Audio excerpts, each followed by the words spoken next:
চোখে লেগেছে, কারণ সারা বাংলাদেশ থেকে তারা রিকুইজিশন করে বাস নিয়ে এসে এখানে লোকজন জড়ো করতে চেষ্টা করেছেন। কিভাবে সরকারি দল যারা যখন থাকে কিংস পার্টি তৈরি হয়, একই কাহিনী ঘটে। বিভিন্ন জায়গায় এই গায়ের জুড়ে বাস নিয়ে আসা ব্যবসায়ীদের কাছ থেকে চাঁদা দিয়ে এনে একটা পার্টি তৈরি করা, এই চেষ্টাটা হয়। এবং এখানে জাতীয় নাগরিক কমিটি যখন তাদের কি বলা যায় খোলস ছেড়ে, এটাকে আমরা এইভাবে বলতে পারি, মথ থেকে মৌমাছি, মৌমাছি তো হয় না, প্রজাপতি, মথ থেকে প্রজাপতিতে রূপান্তরিত হওয়ার এই সময়টাতে তারা ট্রেডিশনাল সেই রাজনীতি থেকে বেরিয়ে আসতে পারলো না। খুব দুর্ভাগ্যজনক। আমরা দেখেছি মাত্র একটা বা দুটো বোধহয় চিঠি এরকম ফাঁস হয়েছে, কিন্তু খবর আছে বিভিন্ন জেলা থেকে তারা এইভাবে বাস ট্রাক জড়ো করে রিকুইজিশন করে নিয়ে সরকারি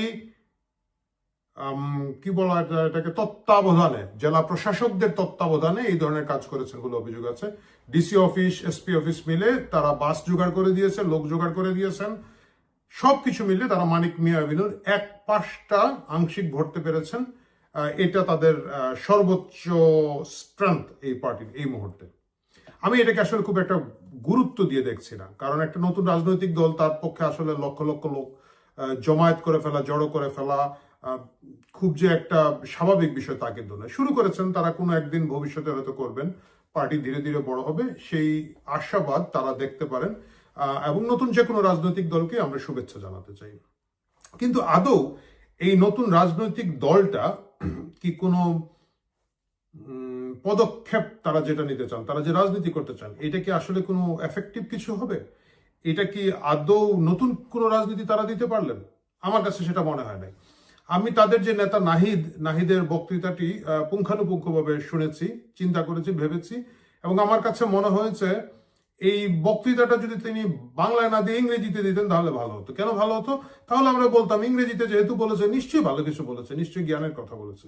উনি বাংলায় বলেছেন এখানের মধ্যে এমন কিছু নাই যেটা আমাকে নতুন পার্টিকে ভোট দেওয়ার জন্য উৎসাহিত করবে। আমি জানি না আমার দর্শক যারা আছেন তারা যদি আমাকে একটু কমেন্ট বক্সে বলেন তারা এখানে কি পেয়েছেন যেটা তাদের ট্র্যাডিশনাল, তারা বিএনপি, আওয়ামী লীগ, জাতীয় পার্টি, জামাত ইসলাম বা ট্র্যাডিশনাল রাজনৈতিক দলের বাইরে গিয়ে তাদেরকে উৎসাহিত করবে একটা নতুন দলকে, নতুন মার্কাকে ভোট দেওয়ার জন্য। ওই আবেগের কথা বলে লাভ নেই। আবেগের যে জায়গাটুকু আছে সেটা জায়গায় আছে, যে না এরা তো গণ অভ্যুত্থান করেছেন, গণ অভ্যুত্থানের নেতৃত্ব দিয়েছেন তারা। সেটার বাইরে আপনি যখন ভোট দিতে যাবে একটা মানুষ, সে একটা নতুন রাজনৈতিক দলকে কেন দিবে, কেন পুরনো দলের চেয়ে এরা বেটার কিছু অফার করবে, এটা আমি নাহিদের বক্তৃতায় মোটেও পাইনি। যেটা পেয়েছি সেগুলো আবার একটু কনফিউজিং কথাবার্তা। সেটা হচ্ছে অনেকে বলে না যে মাহফুজ আলম হঠাৎ ঘুম থেকে উঠে কিছু করে একটু জ্ঞান জ্ঞান দেওয়া দেয়, বন্দোবস্ত, তঞ্চঙ্ক, কি যেন কঠিন কঠিন শব্দ বলে না উনি, বলে একটা বিভ্রান্ত করার চেষ্টা করে। সেটাকে একটু গুছিয়ে টুছিয়ে এখানে বলার একটা চেষ্টা হচ্ছে। প্রথম কথা যেটা নাহিদ বলেছেন যে দেশ আর এখন থেকে দুই ভাগে বিভক্ত হবে না, বিভাজিত হবে না। আরে ভাই, এই দেশ যে বিভাজিত হবে না, বিভাজনের রাজনীতি করা যাবে না, এটা আপনি বলা 16 বছর আগে থেকে জামাতে ইসলাম বলে আসছে। যখনই তাদেরকে আমরা রাজাকার বলেছি, যখনই চিহ্নিত করেছি যে তোরা যুদ্ধাপরাধীদের দল এবং তোমরা বাংলাদেশের অস্তিত্ব স্বীকার না করে বাংলাদেশে যে তোমরা রাজনীতি করো সেটা আমরা ঘৃণা করে প্রত্যাখ্যান করি। জামাত কোনো সময় বলতো না ভাই আমরা সরি, আমরা 71-এ ভুল করেছি, তারা এটা বলতো না। তারা এসে বলতো না না যা হয়েছে হয়েছে, বিভাজনের রাজনীতি চলবে না। আওয়ামী লীগ দেশকে দুই ভাগ করে দিয়েছে, প্রগতিশীলরা দেশকে দুই ভাগ করে দিয়েছে। আপনারা এখন সেই একই জামাতের 16 বছরের পুরনো গান এখন নিয়ে আসছেন। দেশ অবশ্যই দুই ভাগে বিভক্ত, এটা তো আপনি অস্বীকার করতে পারবেন না। আপনি বীর শ্রেষ্ঠ 7 জনের ভাস্কর্য ভাঙবেন রাস্তার মাঝখানে দাঁড়িয়ে, এবং আপনি আশা করবেন এই দেশ মুক্তিযুদ্ধের মাধ্যমে অর্জিত একটা দেশ বিভাজিত হবে না, আপনাদের সাথে অন্যদের যাবে। আপনাদের ওইখানে একটা মাত্র লোক, এই কি বলে রাষ্ট্রদূত গিয়েছে, রাষ্ট্রদূত না মানে দূতাবাসের লোক গিয়েছে, সেটা হচ্ছে পাকিস্তানের দূতাবাসের লোক। এর বাইরে আমি দেখেছি ভ্যাটিকান সিটি গিয়েছে। ভ্যাটিকান সিটি তো আর আসলে ওইভাবে রাষ্ট্র না। সত্যিকারের রাষ্ট্র, প্রেসিডেন্ট আছে বা সরকার আছে, এই ধরনের যদি আমরা রিকগনিশন করি তাহলে একটা এম্বাসির লোক গিয়েছে, সেটা গেছে পাকিস্তানের লোক গিয়েছে আপনাদের উদ্বোধনী অনুষ্ঠান দেখতে। তারপরে যদি আপনি আশা করেন যে আপনার সাথে বাকিরা মুক্তিযুদ্ধ যারা বিশ্বাস করে, 71 যারা বিশ্বাস করে, মুক্তিযুদ্ধের মাধ্যমে অর্জিত দেশ যাদের রক্তে, যাদের বাপ চাচা, যাদের পূর্বপুরুষ মুক্তিযুদ্ধ করেছে, তারা আর আপনারা একসাথে মিলে এখানে বিভাজনের রাজনীতি হবেন না, এটা তো জামাতের সেই 16 বছরের পুরোনো কথাই হচ্ছে ভাই, নতুন কোনো কথা এখানের মধ্যে পেলাম না। এর বাইরে অনেকগুলো কথা আছে, সেই কথাগুলো গতানুগতিক ধারাবাহিকভাবে বলতে হয় বলে বলা। আমরা সংস্কার করব, আমরা কি যেন রাষ্ট্রের সব অর্গানগুলো ঠিক করবো, রাষ্ট্রের প্রতিষ্ঠানগুলোকে ঠিক করব। আমি এই কথাগুলোর সাথে পুরোপুরি একমত। চমৎকার কথা। এই কথা আপনারাও বলেন, বিএনপি বলে, জামাত বলে, আওয়ামী লীগের যদি বলার সুযোগ দেন আওয়ামী লীগও বলবে, আমি জানি, আমি মানে সবাই এই কথাগুলো বলবে। সুতরাং এটাকে আমি আলাদাভাবে দেখছি না।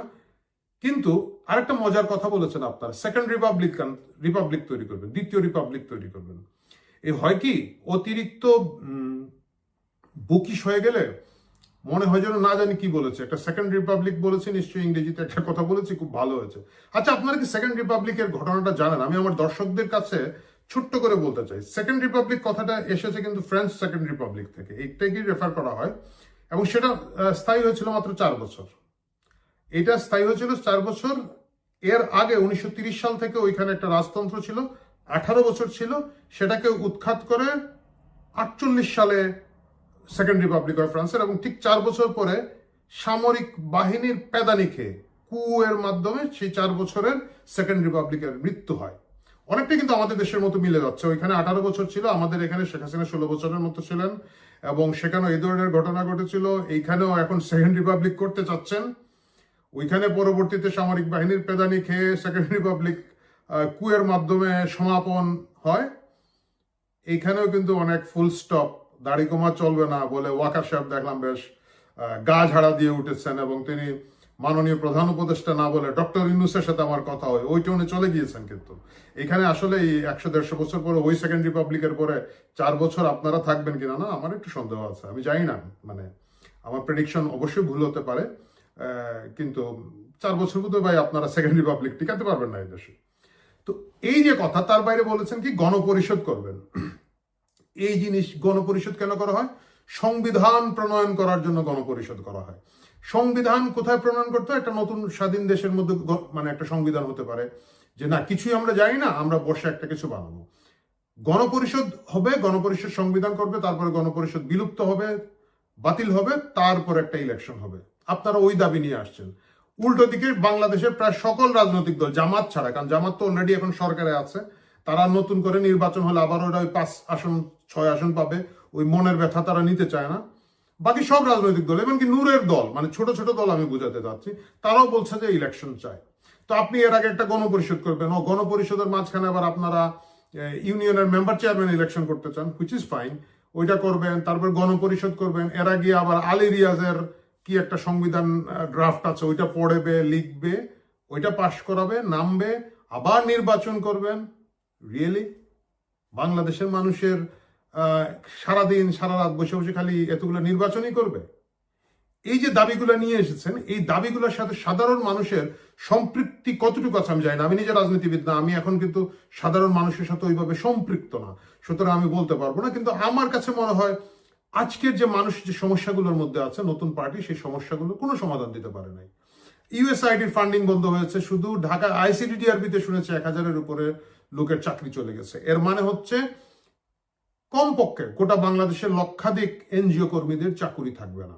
এটা এখন নাই, বা আগামী 3-4-6 মাসের মধ্যে থাকবে না। এক, গার্মেন্টস গুলো বন্ধ হয়ে গেছে। আমি কিছুদিন আগে ভিডিওতে দেখেছি যে গাজীপুর এলাকায় বা টঙ্গী এলাকায় সম্ভবত একজন নারীকে সবাই মিলে মারছে, কারণ উনি দেহ ব্যবসা করছিলেন ওইখানের মধ্যে। গার্মেন্টস বন্ধ হয়ে গেছে, গার্মেন্টস শ্রমিকরা মানবেতর জীবনযাপন করছে, প্রচুর গার্মেন্টস বন্ধ হয়েছে। এদেরকে তো বাঁচতে হবে। এই যে কর্মসংস্থান নাই, এদের অনেকেই কিন্তু বিপদে চলে যাচ্ছে, কুপথে চলে যাচ্ছে। তাদের প্রতি কোনো সান্ত্বনা দেওয়ার জায়গা আপনারা তৈরি করেছেন কিনা আমি জানি না। এর মধ্যে আপনারা বিধবা ভাতা এবং সামাজিক সুরক্ষার অন্যান্য যা যা ছিল আওয়ামী লীগের, ট্রাক সেল, গরিবের জন্য রেশন কার্ড, এই সবগুলা বন্ধ করে দিয়ে আপনারা আরো গরিব তৈরি করছেন, গরিব মানুষকে আরো কষ্ট দিচ্ছেন। এই গোটা যে একটা বড় সমস্যা অর্থনীতির মধ্যে আসছে, এটা সমাধান তো শফিকুল আলমের লেকচার দিয়ে হবে না। কারণ শফিকুল আলমের ওই যে চৌবাচ্চা থিওরি, এটা তো আসলে অর্থনীতির কোনো থিওরি না, যে আমরা টাকা দিয়েছি, টাকা বেরিয়ে গেছে, অর্থনীতিতে ছাপ পড়বে না। এই লেভেলের অর্থনৈতিক জ্ঞান শূন্য লোকজন দিয়ে কাহিনী হবে না। একটা দায়িত্বশীল রাজনৈতিক দল হিসাবে আপনাদের উচিত ছিল এগুলো অ্যাড্রেস করা, আমি মনে করি। তাহলে হয়তো ভোটাররা উৎসাহিত হতেন।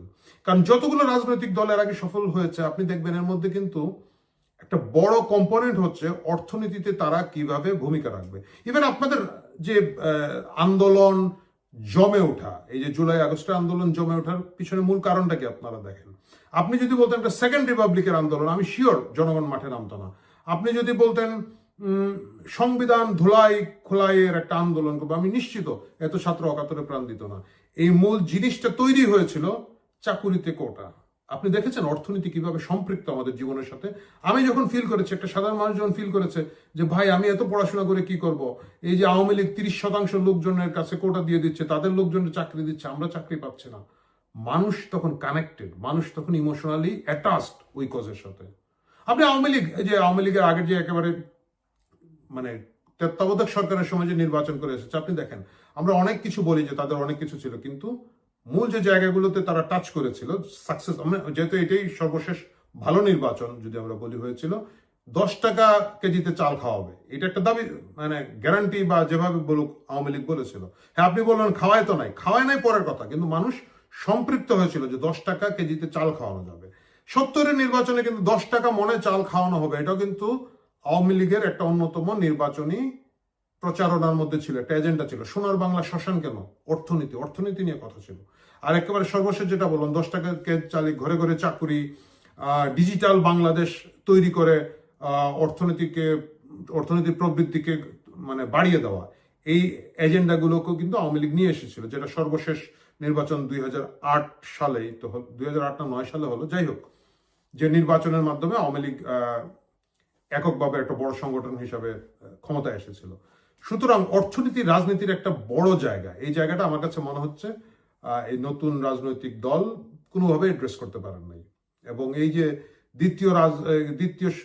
দ্বিতীয় রিপাবলিক বানাবেন, 4 বছরের রিপাবলিক দেখে ইংরেজিতে লেখা তো সেকেন্ড রিপাবলিক শুনছেন এবং বলছেন, এইটা তারপরে এই ধরনের কাহিনীগুলো খুব একটা হবে না। দ্বিতীয় যে জিনিসটা আমার কাছে মনে হয়েছে ইম্পর্টেন্ট, আপনার একটা মি টু প্রোডাক্ট করেছেন, মানে আর একটা রাজনৈতিক দল করেছেন, এবং এই রাজনৈতিক দলগুলো একই সেগমেন্টের, মানে যাহা জামাত বলছে, যাহা এবি পার্টি বলছে, যাহা নূরের দল বলছে, নূরের দলের নাম হচ্ছে,